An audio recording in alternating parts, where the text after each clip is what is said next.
Lord of the Mysteries. Chapter 942. Deity's Curse. With Klein's spirituality making contact, the points of light suddenly expanded into a scene before his eyes. With his shadow cloak up, Danitz was praying with his head bowed in the corner of the square, chanting the fool's honorific name with ancient Hermes. Thanks to this, Klein could see an expanded area around him, and he began searching for Insanguil. Through the gray fog, everything he saw was clearly different from what he had previously seen. In the middle of the square, a pitch-black corpse-embedded cathedral had appeared at some point in time. It was dark inside, but there wasn't any signs of activity inside. Using this opportunity, Klein replied Danitz's prayer. "Leave the area. Find a hidden spot to hide in." As he spoke slowly, dressed in the papal tiara and dark robes, Klein raised his left hand and made the blue gems at the tip of the bone scepter light up. Sharp, jarring sounds immediately resounded in Revival Square and the real world as a sudden gale swept the area. It made the people who were spending their leisure time there or the pedestrians to leave quickly to head for shelter from the wind. Even Anderson, who had a frozen expression, recovered his usual insouciant attitude. Holding his abdomen, he quickly rushed out of the dangerous area. In a few seconds, Revival Square became extremely silent. Even the pedestrians who walked slowly without running had experienced the feeling of flying with the nudging of the wind. The empty area entered a brief silence. Then, a flame appeared from the corpse cathedral's window.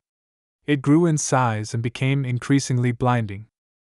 Silently, the colored glass windows shattered as blinding white light that bordered on blue shot out like a meteor. This flaming light instantly crumbled, materializing into Insanguil, who wore a black clergyman's robe and had one dark blue eye and one eye covered with blood vessels. The moment this night watcher appeared, he couldn't help but open his mouth and scoff at the classic quill in his hand. "If a fool like you didn't listen to my suggestion, how could something like this happen? I'm not even sure what you're afraid of. If you had allowed me to pray to the Lord, allowing me to secretly return to the Rose Redemption and join forces with the Serpent, our preparations would allow us to set up a trap. Today, we will be the ones hunting Adam, and not the other way round." The seemingly dark and damaged quill immediately flew up and wrote on an empty spot of Insanguil's clothes. Due to a rage stemming from embarrassment, Sauron Einhorn Medici pushed the blame of this development to the quill of Alzahad, but in fact, it was he who was stopping himself from praying to the true Creator. Be it Sauron or Einhorn, either one of them trusted this evil god. Today's development made this evil spirit's psychological dissociation to worsen. This is extremely reasonable. This is the diagnosis by the best, most professional psychiatrist. Insanguil immediately frowned as he raised his left hand and pressed it to his head. His dark blue eye rapidly recovered its luster as the classically sculpted face turned extremely stern. At this moment, having escaped the corpse cathedral, he was no longer facing the square. Instead, it was flights of ancient stone stairs. They were leading to the peak of a towering mountain. Erected there was a huge cross with countless angels spiraling around it. At this moment, an exaggerated bolt of silver lightning tore through the overcast sky, smiting right down at Insanguil. The sealed and strange space produced cracks. The fountain and its splashes appeared in his dark blue eye. Insanguil's figure immediately vanished, leaving behind a blurry transparent spirit. The latter was struck by lightning and was instantly obliterated. This night watcher didn't have the luxury of time to consider what other lurking dangers there were. He took this opportunity to transform into a flame as he penetrated a crack and rushed out. To him, no matter what lay ahead of him, nothing was more terrifying and difficult to deal with than the Son of the Creator, King of Angels Adam. Upon seeing the flame rise up from the square, allowing Insanguil to escape the restraints of the illusory world and returning to his appearance with dark blonde hair and pale hands, Klein raised his head slightly and subconsciously sat straight. Countless scenes flashed across his mind, him having his heart penetrated, the pair of bright leather boots just before his previous death, Dunsmith smiling at him with a wink of his left eye, and the Blackthorn Security Company which had been reduced to ruins. The corners of Klein's mouth quickly curled upwards as he revealed a comical smile. He then deeply muttered using ancient Hermes. Misfortune! The silver-gray charm on his right palm suddenly burst into a gloomy black light. This was a charm of the misfortune domain. Klein made using snake of Mercury will Ausepton's blood and precious metals by praying to the Evernight goddess. This was a present he had prepared for Insangwil. This was an arrow of vengeance. This was a deity's curse. Klein immediately stood up, stretched his shoulders, and threw out his right arm, fusing the gloomy black light with the little powers he could stir from above the gray fog as he threw them at Insangwil. Just as Insangwil returned to Revival Square, he saw a dark black beam appear out of nowhere. It blanketed the entire sky, making him find himself in an extremely dark environment. Such a change happened in a flash before everything was restored to normal in an instant. Nothing seemed amiss, but as a night watcher who could give others a certain level of bad luck, Insangwil acutely smelled the aura of danger. Without any hesitation, he reached out his left palm in a bid to use the evil spirit within him and his powers as a gatekeeper to enter the spirit world and flee. However, none of the surrounding bright flowers, pure white fountain, and dark black tiles had their colors saturate, much less become stacked. Insangwil's spirit world traversal had become ineffective. The glint in his eyes froze as he seemed to understand the reason. It was because the evil spirit in him was having an internal struggle, thus, they wouldn't lend him their power. See? Everything would be fine if you had listened to me. Bull**T. I'd rather die than believe in the true creator. What's the point saying all of this? Didn't you still end up the same as us, being made into a potion by a listitutor? So none of you are nervous at all? Didn't you notice that the curse clearly came with a deity's aura? That power was fundamentally very powerful. Our present condition doesn't allow us to avoid it at all. Haha, continue arguing. Go on. I'll wait to die with all of you. The veins on Insangwil's forehead throbbed when he heard that. He was furious. That Sauron Einhorn Medici would suddenly engage in an internal strife at such a critical moment. They didn't seem to notice the danger they were in at all.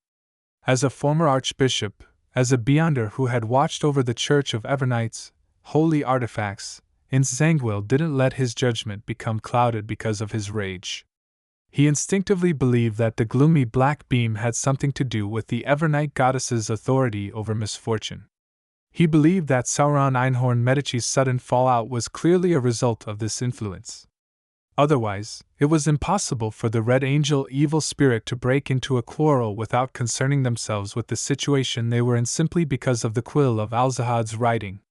He immediately turned around, quickly running towards another exit of Revival Square in an attempt to communicate with other spirits. He wished to borrow their powers to escape. However, there wasn't a single spirit around.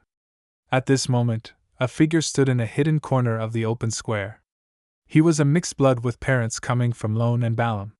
He had a fleshy face and baggy clothes. On his waist hung a rapier. It was Admiral Hel Ludwell.